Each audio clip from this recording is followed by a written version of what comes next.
Bonjour Pascal Tessot, on est Bonjour. très content de vous avoir dans la FIFA Cabana. Vous êtes réalisateur de films, notamment Brooklyn qui a été primé au FIFA en 2015, et puis Beatbox Boom Bap qui est présenté cette année. Voilà, enfin, ça c'est la version courte parce que si on dit tout, vous êtes aussi scénariste, producteur, acteur. Vous faites à la fois du docu, de la fiction. Ça aussi c'est quelque chose de prolifique. Comment ça se passe En fait, moi j'ai toujours fait en parallèle fiction et documentaire. J'ai eu des opportunités. Il y a 10 ans, j'ai fait un documentaire sur le slam. Ça s'appelle Slam, ce qui nous brûle. avec Grand Corps Malade? Voilà, la grande époque du slam. C'était un peu par hasard en fait. Moi j'étais plus branché fiction. Mais moi j'aime les gens, je suis curieux. Donc quand il y a des choses qui m'intéressent, j'aime bien mettre en valeur en documentaire. Et donc du coup, ça fait 10 ans que je fais du documentaire en parallèle à la fiction. Et là, mon dernier, c'est sur le beatbox. Et sur le beatbox, la France est la plus grosse communauté au monde. Et dans mon film, il y a, je crois, 6 champions du monde français.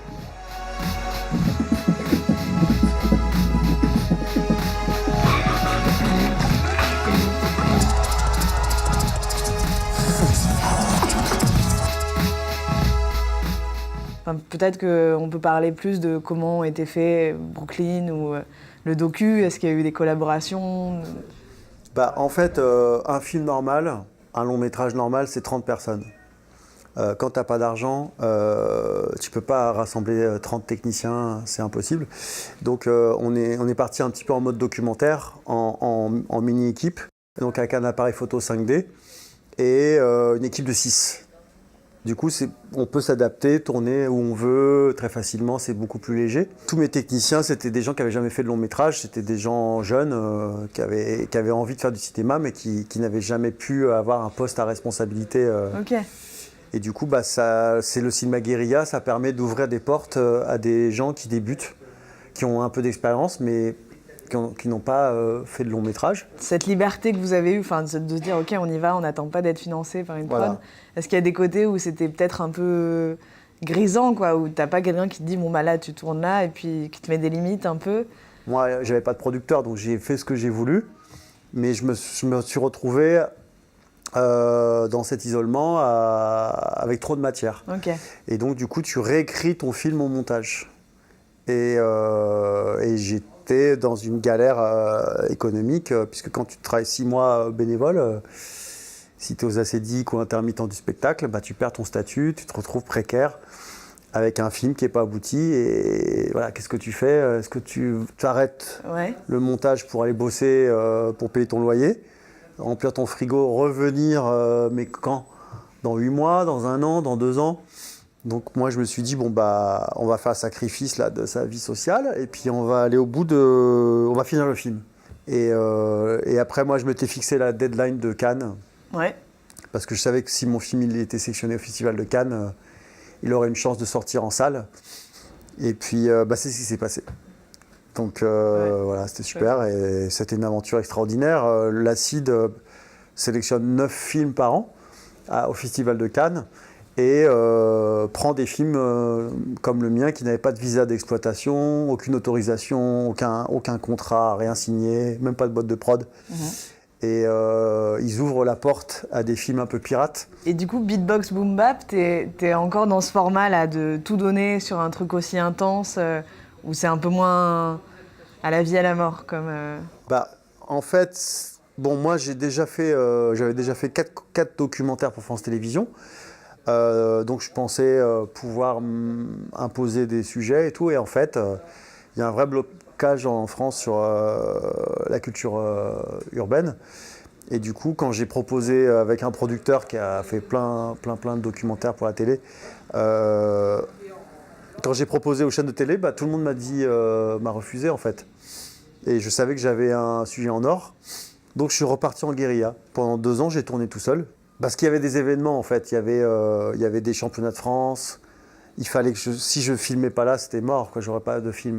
Et la chance c'est qu'on a eu France O à la fin, et du coup ça a permis de générer des subventions, des sous, tout ça. Et ça m'a permis de financer le voyage au championnat du monde de Berlin.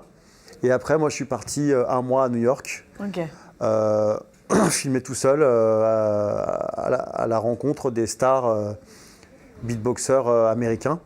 J'ai tourné dans tous les quartiers de New York, c'était un rêve pour moi. Donc j'ai des moments magnifiques de beatbox et du coup, bah, voilà, on a fait un classique. Et bah, du coup, voilà, c'est du combat, hein, parce que cette culture-là, aux États-Unis, ça fait longtemps qu'il y aurait HBO ou BET ou je ne sais quoi, Netflix, etc., qui investirait. Et en France, on met rien, quoi. Voilà, on sous-estime cette culture, qui est la culture la plus pratiquée en Europe, au monde. Et en France, la musique la plus écoutée, bah, on ne veut pas investir sur cette image-là de la jeunesse en France. Mais alors, pour toi, ça peut bouger, ça, parce que quand même, bon, il y a, là, au FIFA, par exemple, en ce moment, il y a Dumoulin, des Musmakers, ils ont travaillé sur des films où il y a aussi ça, quoi, dans Tour de France. Est-ce que c'est pas en train de prendre de l'envergure, quand même? Bah, disons que le problème, c'est que le peuple adhère à cette culture. La culture hip-hop est très écoutée, très pratiquée, la danse, le graphe, le beatbox, etc. Enfin, le rap, tout le monde écoute ça, etc. Mais le problème, ce sont nos institutions. Les gens, les décideurs dans les chaînes de télévision, les producteurs, etc., ce ne sont pas forcément des gens qui ont cette culture-là.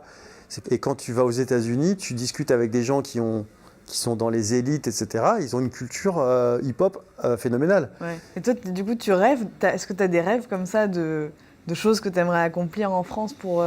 parce qu'on a l'impression que tu... J'aimerais que tout le monde ait la chance d'exister, quoi, d'être respecté, qu'il n'y ait pas une forme d'apartheid social, culturel.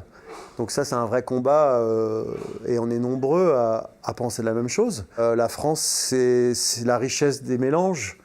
On est un pays d'immigration, on est un pays de mélange de différentes vagues migratoires. Et tant qu'on ne reconnaîtra pas la richesse qui a amené à ce que la France soit... super appréciée dans le monde. Edith Piaf, elle est d'origine italienne et arabe. Yves Montand est d'origine italienne. Aznavour, il est arménien. J'ai grandi dans ce mélange-là. Et tant que ça ne sera pas ça qui sera mis en avant, on n'avancera pas en France. Est-ce que ce mélange-là dont tu parles, tu le ressens ici, au festival? Bah, en fait, disons que pour moi, c'est très important que des villes de province aient accès à une culture internationale. D'avoir des films de toutes les origines, de tous les pays, c'est fantastique. Merci beaucoup. Ben, je t'en prie. Parce que le Tesso, ça valait le coup. Voilà, fallait attendre. Ouais. Et bon festival. Merci à vous.